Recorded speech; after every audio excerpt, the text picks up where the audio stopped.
రేపల్లిలో చెరుకు రసం అమ్ముతూ కష్టపడుతూ ఒక ఫ్యామిలీని చూశాను. వాళ్ళకి 2 పిల్లలు తప్ప ఇంకా ఎవరూ లేరని చాలా బాధతో చెప్పుకొచ్చారు. అడిగితే నీళ్లు కూడా ఇవ్వని ఈ రోజుల్లో మా దగ్గర డబ్బులు లేవు అన్నా కూడా ఆ సమయంలో మా దాహం తీర్చిన అతని మనసు చూస్తే ఎంతో ఆనందం వేసింది. చూసేటోళ్ళు ఎవరు లేరు, నా బతకాలి కదా, పిల్లలకు చదివించుకోవాలి. మీరు ఇంత ఏజ్ వాళ్ళు ఉన్నారు, మీ చిన్న పిల్లలేమో 6th క్లాస్ 9th క్లాస్ వాళ్ళ. ఇప్పుడు మేము తాగినాం కదా, డబ్బులు అయిపోయినా పర్లేదు, మా దగ్గర డబ్బులు లేవు. లేకున్నప్పుడు ఏం చేస్తామన్నా? అందరికి ఇచ్చేది, ఉన్నోళ్ళు ఉంటారు, లేనోళ్ళు ఉంటారు. భర్తకి యాక్సిడెంట్ అయినా కూడా పిల్లల కోసం రోడ్డు పైన కష్టపడుతున్నాడు. భార్య పిల్లల కోసం తపన పడుతుంది.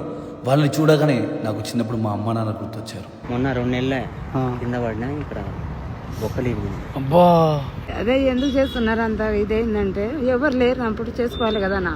అవునమ్మా. అమ్మ నాన్న అన్నోళ్ళు ఎవరన్నా ఉంటే ధైర్యం ఉంటుంది మాకు. ఆయనకి ఎవరు లేరు, నాకెవరు లేరు. బాధ ఏం లేదు, బతుకునే రోజులు కష్టం చేసుకోవాలి, దేవుడు పిలిచినప్పుడు పోవాలి అంతే. వాళ్ళని చూడగానే నాకు చాలా బాధ అనిపించింది.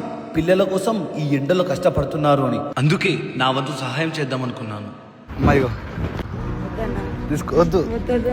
మా తీసుకో, కష్టం మాకు ఇయ్యండి. పర్లేదు. వద్దన్నా. నా కోసం ఎందుకు? నా ప్రేమతో తీసుకో. వద్దన్నా. ప్రేమ ఏమీ ఒక కొడుకు ఇస్తాంటే వద్దంటావా? ఆశీర్వదించు, మంచిగా ఆశీర్వదించు.